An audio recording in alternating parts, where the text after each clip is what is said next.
isang kulungang bakal ay may taong malungkot umiiyak. Ang tanong niya sa sarili ay kailan magigising na ng liwanag. Malayo ang iniisip at nakakuyong yaring mga palad. Bakit daw siya nagdurusa sa kasalanang di niya ginawa?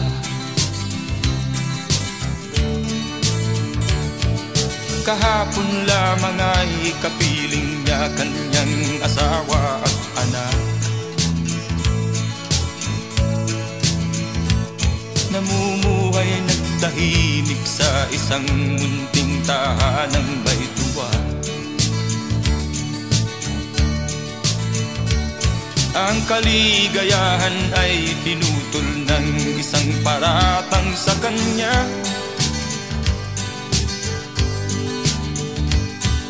Siya daw ang may sala sa isang krimen na di naman niya ginawa. Wala na bang katarungan ng isang nilalang na katulad niya?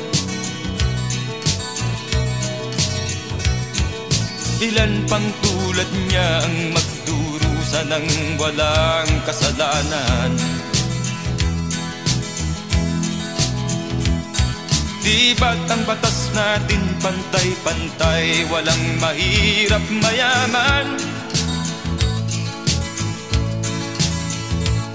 Bakit marami ang nagdurusang mga walang kasalanan?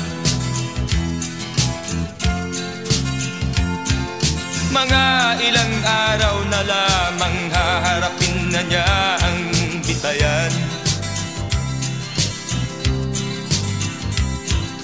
Paano niya isisigaw na siya'y sadyang walang kasalanan?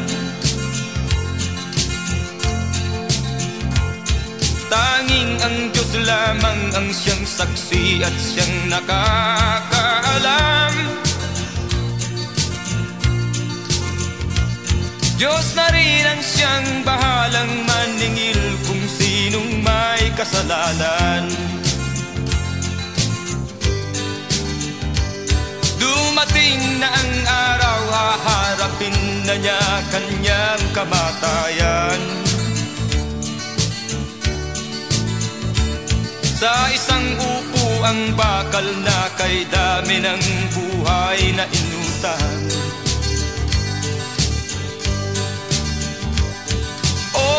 Batas ng tao kung minsan ay di mo maintindihan.